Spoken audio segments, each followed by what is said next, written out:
बहुत धन्यवाद। और आप लोग देख रहे हैं कि आप लोगों का ये हुजूम बता रहा है कि हर हाल में आबार भीतरे जाएगा। आप लोग तैयार हैं? और हम हजारीबाग के सभी छात्रों को कोटि कोटि धन्यवाद देते हैं। एकदम कोई नेतागिरी नहीं, कोई उलूल जुलूल नहीं, लाठी खाए हैं तो अधिकार लेके रहेंगे। बहुत बार फॉर्म भरे और आपको मैं बता देना चाहता हूँ, अभी जेपीएससी का अध्यक्ष गया है, जेएसएससी वाला बच गया है। जेएसएससी का अध्यक्ष और सदस्य जेल जाना चाहिए। पीजीटी में गड़बड़ी हुआ है, लैब असिस्टेंट में गड़बड़ी हुआ है। आप लोग तैयार हैं? एक साइज में गड़बड़ी हुआ है। और अभी एक लड़का बोल रहा था कि सीजीएल टेक्निकल वो में कंप्यूटर वो चल रहा है। यहाँ पर जब परीक्षा होता है ऑफलाइन, तो यहाँ पर देखेंगे इंटरनेट बंद कर दिया जाता है और इंटरनेट बंद करके सीजीएल में धांधली किया जाता है। और जब ऑनलाइन होता है तो कंप्यूटर अपने चलता है। अब वो सब ना, अबरी हम लोग चलेंगे। जो पढ़ने वाला लड़का है वो नौकरी करेगा, पैसा वाला भीतरे जाएगा। आपको बताते हैं एगो कानून बनना चाहिए कि जो लोग इस धांधली में है उसको आजीवन कारावास होना चाहिए। आजीवन कारावास। और अगर विधायक और मंत्री धांधली में पकड़ा जाता है तो उसको आजीवन वह चुनाव लड़ने से मना हो जाना चाहिए।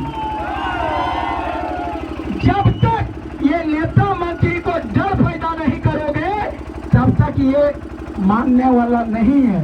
और अबर जो हम लोगों ने यार ये कहिए देवेंद्र नाथ महतो जी ने अगुवाई करके जो भर्ती व्यवस्था सुधार यात्रा हुई है और ये पड़ाव में हम लोग हजारीबाग पहुंचे हैं। और आपको ये बता देना चाहते हैं देवेंद्र जी, गलती से रांची बन गया राजधानी।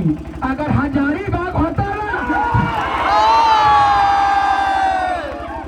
तो अभी तक बुखार छोड़ा देते हम लोग हजारीबाग वाले रहते तो बुखार छोड़ा देते। कोई मैया के लाल यहाँ पर कुछ नहीं कर पाता। और आप लोगों को भी मैं पूरी तरह से विश्वास दिलाता हूँ कि अबरी मर पाओ चाहे बच पाओ, अबरी खेलबो न खेलो देबो, खेलबो बिगाड़ देबो। एकदम हर हाल में हमको जिस दिन नेता मंत्री को चुनाव लड़ना बंद कर दिया जाएगा और जो लोग खतरों में है आजीवन कारावास होगा, तभी ये व्यवस्था सुधार भय होगा। यहाँ पर हम लोग जो लड़ने जाते हैं तो बोलता है सरकार हम पहले कर दिए, पहले कर दिए, पहले कर दिया।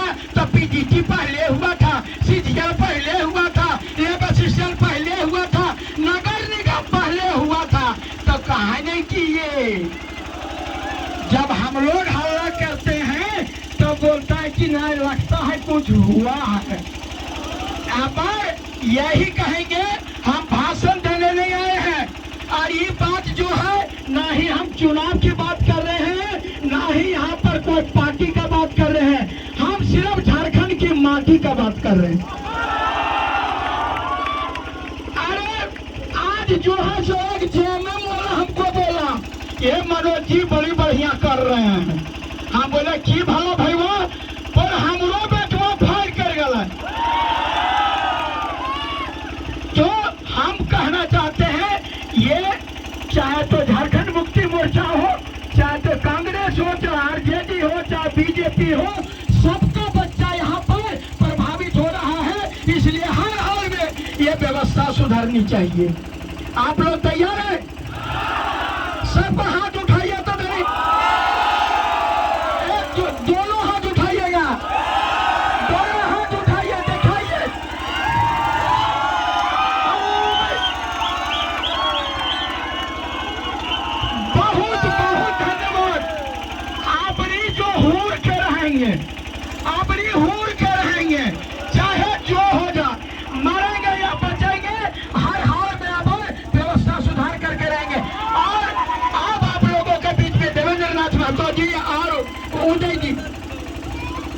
अब हम लोग के बीच में जो हम लोग के लिए कोर्ट से कचहरी तक लड़ रहे हैं, जो मुख्य रूप से इस आंदोलन में भूमिका निभा रहे हैं, राजेश सर अपनी बात रखेंगे।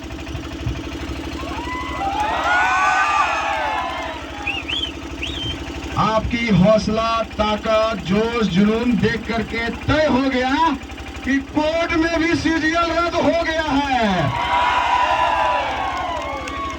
मेरे प्यारे साथियों, सबसे पहले एकदम संक्षेप में लड़ाई की शुरुआत हम बताना चाहेंगे।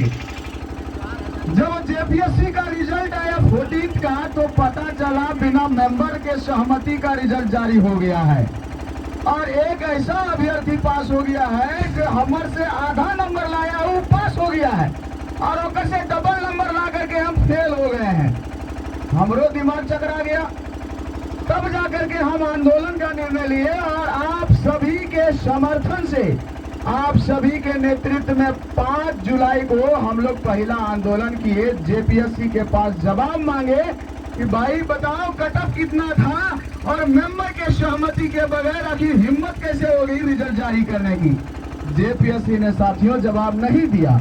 पुनः हम लोग 7 दिन के पश्चात 14 तारीख को आंदोलन किए, जिसमें देवेंद्र दा भी सहयोग किए और भी लोगों ने सहयोग किया। गेट भी उस दिन उखाड़ दिए रहते हम लोग जेपीएससी का, फिर भी जवाब नहीं दिया और उस दिन बोला हम जवाब देंगे। ज्ञापन दे करके हम लोग कोर्ट के शरण में गए और मेरे प्यारे दोस्तों, आप सभी के भविष्य के लिए, जेपीएससी की दादागिरी को कुचलने के लिए मैंने कोर्ट में इन पर्सन फाइल कर दिया केस और जज के सामने केवल 2 दिन में 4 बार मेंशन करके हियरिंग करवा करके जज साहब खुद एक्सेप्ट कर ली कि परीक्षा आपका स्क्रैप हो चुका है। मैं पेपर पढ़ रही हूँ, सब जान रही हूँ, पेपर आपका रद्द हो गया है, जेपीएससी रद्द हो गया है। संजय पीपरवाल भी कहते हैं हाँ मैडम, ये परीक्षा रद्द होने के कगार पर है। और तब जाकर के फिर कोर्ट कचहरी प्रक्रिया के बाद से अभय तिवारी और एल ख्यांते जैसे लोगों को गिरफ्तारी की प्रक्रिया शुरू हुई और लड़ाई आज इतना दूर तक पहुंच गई कि आज हम लोग जयपाल सिंह मुंडा स्टेडियम का इतिहास में नाम दर्ज करवा दिए हैं। आज पूरे भारत में जयपाल सिंह मुंडा और आपके आंदोलन की गूंज है। मेरे प्यारे दोस्तों, सबसे पहले मैं चाहूंगा आपने जो इतिहास बनाया है उसके लिए जोरदार तालियां बननी चाहिए। आपके जोश और हौसला ने, आपकी ताकत ने जितना भी जेएसएससी के द्वारा जेएसएससी सीजीएल में गड़बड़ी हुआ था उसको प्रूव करते हुए रद्द करा दिया। हालांकि कोर्ट से स्टे मिला है। मैं आपको आंतरिक चीजों के आधार पर बता रहा हूं, जेएसएससी सीजीएल रद्द मतलब रद्द जो नारा था वो उतरने वाला है बहुत जल्द। कोर्ट से भी हम लोग जीतने वाले हैं। साथियों, बस मैं आपसे यही कहूंगा कि हम सभी ने जो ये आंदोलन का जो आगे की रूपरेखा तैयार किया है उस समय आप लोग साथ नहीं छोड़िएगा। उसमें आपका पूरा सहयोग चाहिए, हमें 2400 जिला के सहयोग चाहिए, क्योंकि आपकी इस आंदोलन की चर्चा कल सुप्रीम कोर्ट में भी हुई है और परिणाम यह है कि सुप्रीम कोर्ट ने सीबीआई, जेपीएससी और जेएसएससी को नोटिस भी जारी किया है। अब मैं आप सभी का ज्यादा टाइम नहीं लूंगा। 11 to 13 जेपीएससी के बारे में बताना चाहूंगा। साथियों, 11 to 13 जेपीएससी के इतिहास में सबसे भ्रष्ट एग्जाम है, सबसे तानाशाही जेपीएससी का एग्जाम है, जिसमें जेपीएससी का नियमावली का भारी उल्लंघन किया गया है। उलूल जुलूल शिक्षकों से कॉपी चेक करा दी गई है। आप सब जानते हैं, हमने कॉपी देखने के लिए एप्लीकेशन दिया। जेपीएससी का नियमावली में यह प्रोविजन है कि 2 महीना के अंदर कॉपी दिखाना है। जेपीएससी की दादागिरी ने कॉपी नहीं दिखाया। हम लोग कोर्ट के शरण में गए। कोर्ट ने पुनः कहा भाई कॉपी देखना इसका फंडामेंटल राइट है, कॉपी आप दिखाओ। लेकिन कोर्ट के आदेश के बावजूद भी 11 to 13 मेंस का कॉपी हमें नहीं दिखाई गई है। मैं आपको बताना चाहूंगा, कोर्ट में अभी कंटेम्प्ट फाइल किया गया है और मुझे विश्वास है हाई कोर्ट से हमें न्याय मिलेगा और इसको जेपीएससी का कॉपी दिखाने के लिए बाध्य होना पड़ेगा। और अंदरूनी बात यह बता दे रहे हैं, कॉपिया सब फाड़ के दिया है फेंक। कॉपी है ये नहीं दिखाएगा क्या खाक। और इसलिए मैं आप सभी को बता रहा हूं। और अभी हाल में अनिमा हसदा मैडम जो जेपीएससी की मेंबर थी, उसका एक बयान आया है कि हम लोग डिजिटल चेकिंग के खिलाफ थे, लेकिन फिर भी ये जो एजेंसी है और ये जो अध्यक्ष है अपने मन से डिजिटल चेक करवा दिया और 1 महीना में 15 लाख पेज स्कैन भी कर दिया और चेक भी करा दिया। सोच सकते हैं कितना महामानव लोग जेपीएससी में बैठे हुए हैं। तो ये हाल है 11 to 13 जेपीएससी का। मेरे प्यारे दोस्तों, आपकी आंखों के सामने आपका भविष्य बेचा जा रहा है, आपकी मेहनत बेची जा रही है, आपके लाइब्रेरी का संघर्ष बेचा जा रहा है। आप सभी की एकता इन बेचने वालों को करारा जवाब दे रही है और मैं आप सभी को भरोसा दिलाता हूं 11 to 13 जेपीएससी भी रद्द मतलब रद्द होकर रहेगा। बाकी मैं साथियों से कहना चाहूंगा कि आपका जो भी प्रॉब्लम है आप हमें लिखित में दीजिएगा। साथ ही मैं आप सभी को कहना चाहूंगा साथियों कि अब हम लोगों को कोर्ट में भी मजबूती से लड़ना है, अधिवक्ता के अनुसार हम लोगों को आगे बढ़ना है और हमें भी अपने पक्ष रखने का अधिकार पूरा है साथियों। और इसका तरीका है इंटरवेनर बनने का। तो हम लोग हाई कोर्ट में भी इंटरवेनर बन के अपना पक्ष रखेंगे और सुप्रीम कोर्ट में भी इंटरवेनर बन के हम लोग अपना पक्ष रखेंगे। आपको विश्वास दिलाते हैं साथियों, जेएसएससी, सीजीएल और जेपीएससी कोई नहीं बचा सकता है। रद्द मतलब रद्द होकर रहेगा। बाकी साथियों को भी कहना चाहेंगे, जो हमारे पीजीटी वाले साथी हैं, नगर पालिका वाले साथी हैं, लैब असिस्टेंट वाले साथी हैं, एक्साइज वाले साथी हैं, एज रिलैक्सेशन वाले साथी हैं और भी टीडीपीएल से संबंधित जितने भी साथी हैं, मैं सभी को आश्वस्त करता हूं, ये आंदोलन में आपका भरपूर समर्थन मिलता रहा। अब के आपके अभिभावकों का समर्थन मिलता रहा तो उसमें भी जांच बैठेगी और जेएसएससी के जो बाकी एग्जाम है उसमें भी सरकार को मजबूरन जांच करना पड़ेगा साथियों। ये आपको भरोसा दिलवाते हैं, विश्वास दिलाते हैं। तो अभी तो एक चीज और भी पता चला है कि आपके हजारीबाग में, हमारी हजारीबाग में कुछ ऐसे संस्था हैं जहां से केवल डीएसपी वीडियो निकलते रहता है। आप सब देखे होंगे पेपर में। और रांची में भी एक संस्था है जहां से 342 में 200 वहीं से पास हो जाता है।